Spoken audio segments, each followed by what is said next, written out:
Let's do a little time travel at the beginning of my talk this, not afternoon, but lunchtime. Traditional farm in Austria. 50 years ago, my grandfather got his first TV. Everyone in the family was really happy to have this TV, apart from one person. My great-grandfather, in his 90s then, and a contemporary of Karl Jaspers, whom we will talk about now. And you can see this walking stick, and you know what he did with this walking stick as soon as the TV was put on?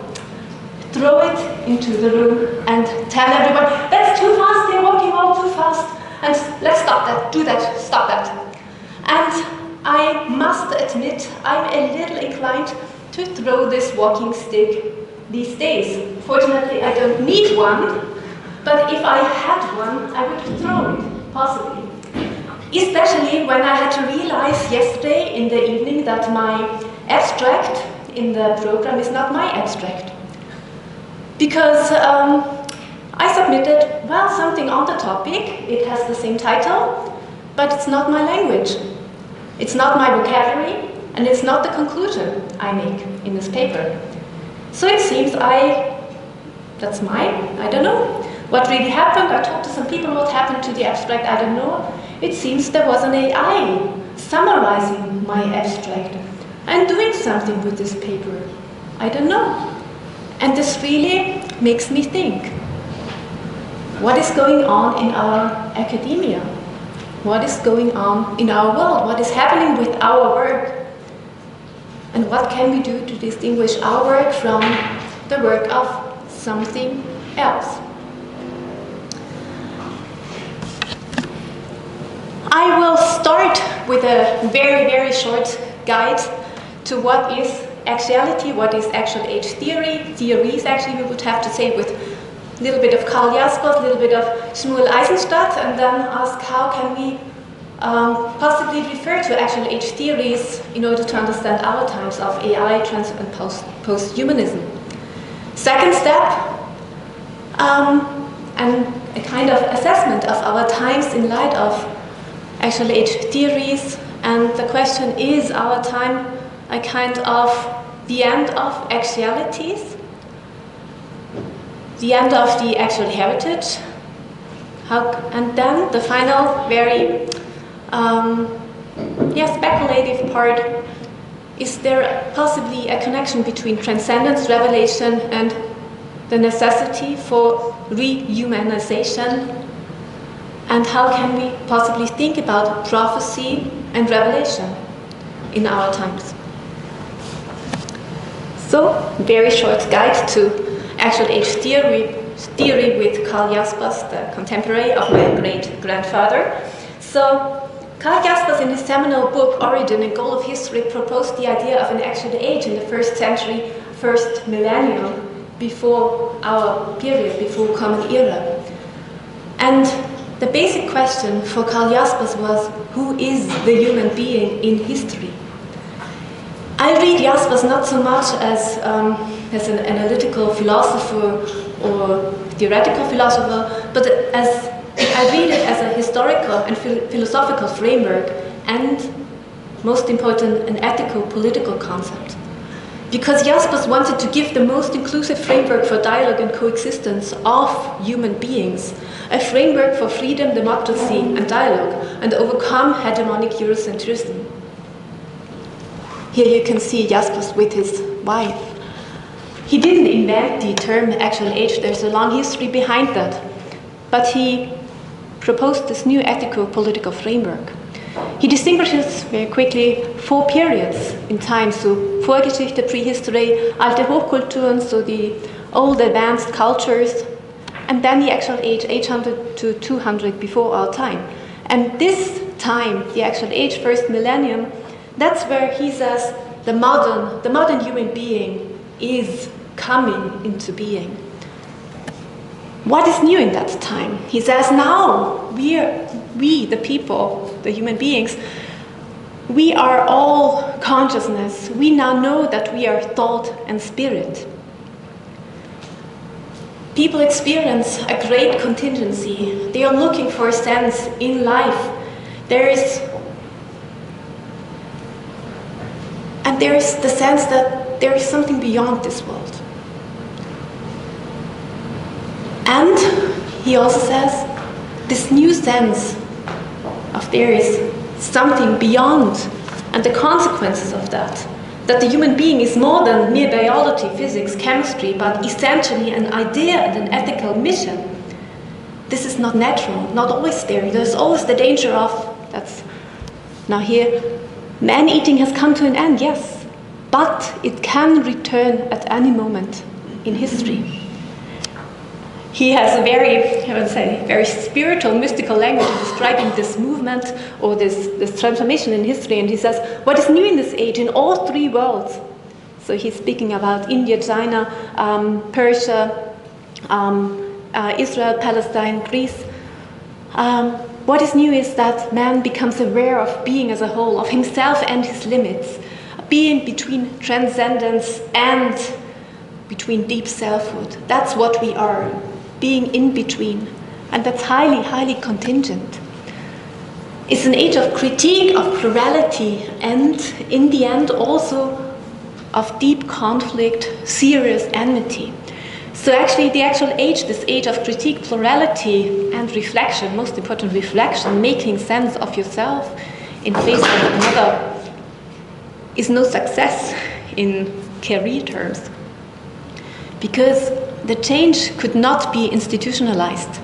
There's a longing for liberation and redemption, but it was not institutionalized. It resulted in deep conflict, enmity, war, and in the end the rise of new empires, of homogeneous empires that would oppress this longing for liberation and redemption. So the actual age is actually a failure on one level, but it's no failure on a deeper level, because the ideas that came up in this period, they reappear throughout history. And Jasper says, every time we try to transform ourselves, try to find back to humanity, dialogue, coexistence, we refer to the scriptures, to the authorities, to the great people and their ideas of that time. And what we've been hearing just before is just one example, referring to the great times to reform ourselves. One of the people who took up Jasper's was the sociologist Shmuel Eisenstadt and his contemporaries, his co-workers like Robert Bellah, Hans Ewers and many others. And Eisenstadt is so important because he now says what is so crucial for the actual age is this breakthrough to transcendence. It's present with Jaspers, but he really focuses on that now. And it's this gap between the transcendental order and the mundane order, the ultimate and the derivative reality. There's an end of homology. There's no more the idea that there's this world and that world, and they have the same structure. No, there's a gap in between. And we, now, he says, this new intellectual elite, priests, prophets, philosophers, wise people, we have an idea of this other order, of the true order. And we want this order in this world, this derivative reality, to be transformed, to get better, according to the summum bonum. So it's a recreation that we aim at. And it will fail as well. And what is connected to the idea of the gap between transcendent and mundane order is everything can be criticized. Everything, especially, and that's crucial, political power. And that's the end of theocracy. Everyone everyone and everything has to be criticized. And of course, this also causes conflicts between those who want a transformation and those who want to keep the system. And now we need to ask, are we at the end of the second actual age?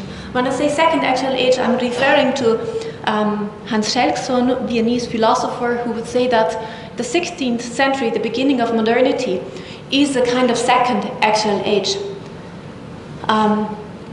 I think that's a good idea, and I follow him. But I would also say that this actual age is coming possibly to an end, especially since the 19th century, where we have this growing abyss on the one hand between the transcendent and the mundane order, a radicalization of critique. But what makes me think of, the end of this second actual age is the plurality, the relativism that has turned into open conflict, enmity, and also war, and the rise of imperialists in the theological and political sphere that have the idea that we need one order, one given order. And this is connected to technological revolution, things that we've heard yesterday evening and today. So I'm coming up with 5 theses, speculative theses of how I would think about our times based on these actual age theories. And that's first of all that the technologies of trans and post-humanism put into question the ethical foundations of the actual age discourse. The plurality, the critique, the quest for truth, the meaning-making for the self in dialogue with the other, the idea that there is a human being, this is put into question. Second, ideological trans and post-humanism is the tech phase of capitalist totalitarianism. I think that's very harsh, but I think there is something in it. The wealthy is the worthy. The wealthy decides upon the telos of development, the algorithms and the feedback loops of AI. Technology in the hands of an anti-humanist elite is eager for the ultimate, in the sense of I am the ultimate, not the reference to another, but I am the ultimate. Third, the end of the second actual age breaks with genuine transcendence and replaces it with pure materialism, relativism, nothing matters, everything is just opinion, just one version of another, capitalism, and naked power. Naked and humiliating power. Fourth, bullshit and propaganda in the service of naked power have replaced the desire for truth and the virtue of truthfulness that are essential features of actuality. Things, ideas that were promoted by the great thinkers of the actual ages. And fifth, the end of the classical actual age was marked by rising empires, the Roman Empire, the Persian Empire. We are facing the rise of digital empires and digital dictatorships. And that's where I come in with the idea, what's the role of revelation? Revelation, the breakthrough through transcendence, the idea that there is something else, a transcendent order that could, or a transcendent ultimate reality that has a kind of criteriological function for our reality, derivative reality. What about revelation, really? That was so crucial in multiple senses for the actual classical actual age. Where there is no prophecy, the people cast off restraint, but happy are those who keep the law. And the essential word is razon, a prophetic vision, a prophetic word. Do people need revelation? What sense? What kind of revelation? In what sense? In order to live together, to be happy? We've already heard in the morning some great reflections on the religious character of trans and post-humanism. Actually, I do not have much to add to that, just some more normative reflections from a theological perspective as a Christian theologian. Following sociologist Stefan Selke, we've got 2 pillars of this new kind of religion. First of all, everything is maths and everything can be controlled, as we heard. Second, a kind of quasi-transcendent character, especially of AI. A kind of mysterium fascinans et tremendum. We've got several elements we've already heard: evangelists, prophets, liturgy, promises of salvation, and rituals. And we could think of techno-religion, techno-utopism, and techno-solutionism as a kind of alternative to the seemingly declining classical religion. But I want to distinguish a little more. I would say, yes, there is a decline. There's a decline of critical, pluralist, reflected religion and philosophy, exactly the heritage of the actual age. This is melting away. The sense for a critical, transcendent other disappears, and this is not only ambivalent, but dangerous. Tech religion and immanent religion perfectly go together because they share the same epistemic structure of critique-less feedback loops. You're caught within. The system does not go beyond, but is in between. The system protects itself. And so far, AI cannot question itself or bring up something really new beyond the system. So why do the self-declared prophets of tech support a specific Christianity or whatever kind of classical religion? Because it perfectly, epistemically goes together. A Christian theology that only works with loci proprii, so with your own, is the epistemic equivalent to AI. It's a gated community of naked power that we're experiencing. So do the tech intellectuals offer a new chazon, a prophetic word? Yes, they give a promise for the few, but it's not a prophetic word in the biblical sense, a chazon. A chazon would offer a universal idea of freedom, of the divine, a word that transforms towards fulfillment, not perfection, in relation to another, the transcendent and the human other. What we observe within these ideologies is an imperialist, dehumanizing, capitalist, anti-democratic framework. The word that we're given by the tech prophets is exposing, denuding, humiliating, and not revealing in the biblical sense, in the sense of counteracting the structures, the conditions of injustice, deprivation, violence, and oppression. Tzedek u'mishpat, justice and law, they are no more normative categories anymore.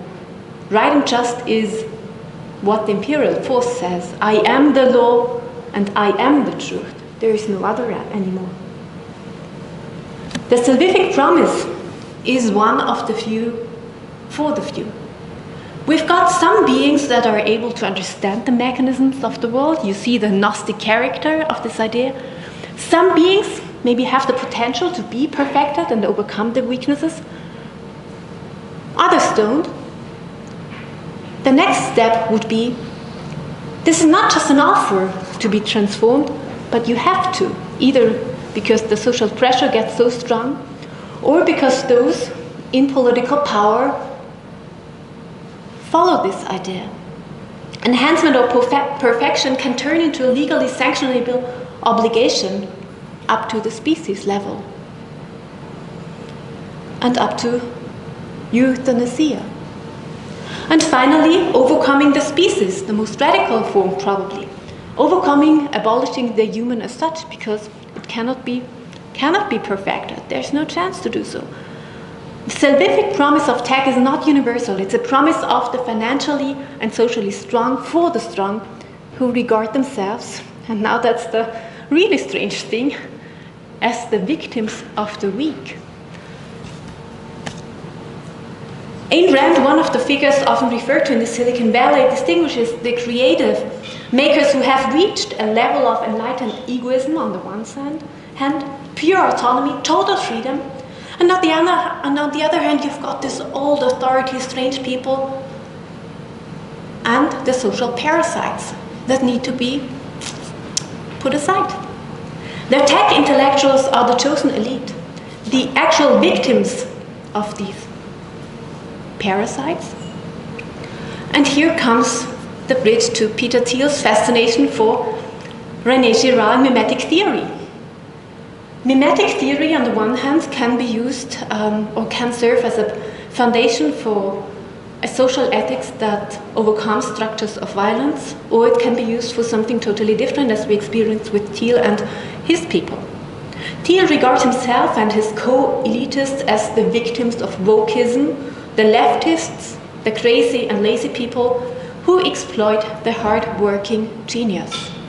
I recommend Adrian Daup and his analysis of Thiel and his use of mimetic theory in this context.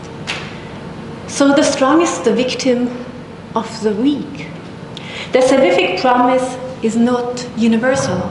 It's a promise for the strong by the strong.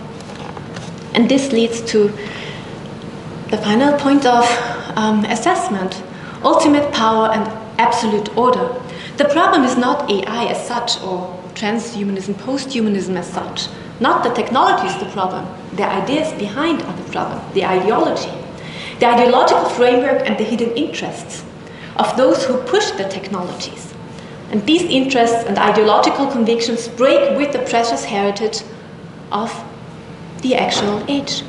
The idea of one universal mankind, the idea of the possibility of universal dialogue, of critique and reflection, the search for truth and truthfulness, and the ultimate responsibility of every single being, everyone, in face of an ultimate other. And finally, the critical questioning of any power, So let me finish with some reflections, critical reflections, where we possibly could move on, or where I try to move on. The biblical apocalypse revelation is the revelation of unjust, violent structures of the present. And it's based on the hope of a radical change that makes a difference, that makes possible a life in abundance for everyone, not just for the chosen few. It's the prophetic vision, the chazon of deep humanity in relation with the divine and creation as such. The tech apocalypse, or revelation, on the other hand, has nothing to oppose to injustice, violence, and exploitation. It exposes, denudes the weak person who is the problem. Not the structure is the problem, the person is the problem. It has too much power and destroys the capable, those worthy to move on to perfection. Dignity, humanity, justice, and solidarity are dangerous totalitarian inventions of the weaklings, the parasites of this world who have not seen through the course of events. And what we need is getting rid of them. And what this means on a concrete level, on a social-political level, is what we can see these days, especially in the US, where the devise seems to be famish the weak and make the lazy work or die on a global level. So whose political order, whose social political order, based on which epistemic premises? That's the question we need to answer. And does religious knowledge, revelation, play any role in that? Is there anything left in our times that could serve as trustworthy communicative epistemic capital and thus epistemic authority for the making of our orders? In his inspiring book, Der Nachmittag des Christentums, The Afternoon of Christianity, Thomas Halleck writes, while the first and second enlightenments, so that's the classical enlightenment and the 1960s, were accompanied by the impatient expectation of the revolutionary advent of a better future, today's generation does not combine anger at the current state of society and those who are to blame for it with a hopeful inner-worldly eschatology. Today's young people mostly perceive their future and the future of the world in very dark and gloomy colors. And I'm afraid there is something very true into that evaluation of Thomas Halleck. Why have so many of us lost hope? Where could we rediscover a kind of desperate hope? Let me finish with some ideas. Where there is no prophecy, the people cast off restraint, but happy are those who keep the law. Jesus wanted to offer a most inclusive framework for dialogue, for humanity, for deep humanity, for transforming humanity towards a deep humanity. For all, not for the few. Robert Bellah calls the great figures the renouncers, the great figures of the actual age, where the renouncers, they know the system, the old system, but they want to transform it. And they go to the margins. They have a prophetic vision. Where is our prophetic vision? Or have we given up the idea of imagination? The idea of an imaginative faculty? For Eisenstadt, the transformations of the actual age would not have been possible without the inspiring, empowering appearance of, he calls it elites, I don't like that term, but it's people with a vision, with the idea, the fantasy that another world is possible, that there is an ultimate reality we cannot grasp, but that is related to us, that is critically related to us. People that can tell true stories, that's the essential thing. True stories, not invented stories, but true stories that can transform people's lives towards the summum bonum. I call the hope that they are sowing a desperate hope.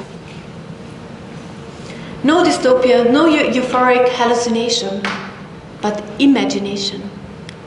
And in the upcoming months, and possibly it would take years or more than that, maybe I need immortality to do that, find out about the relation between imagination, relevation, and the elevation towards a deeper humanity, and how this could give us deep hope and the power to transform our world together towards a deeper humanity and a deeper solidarity. Thank you.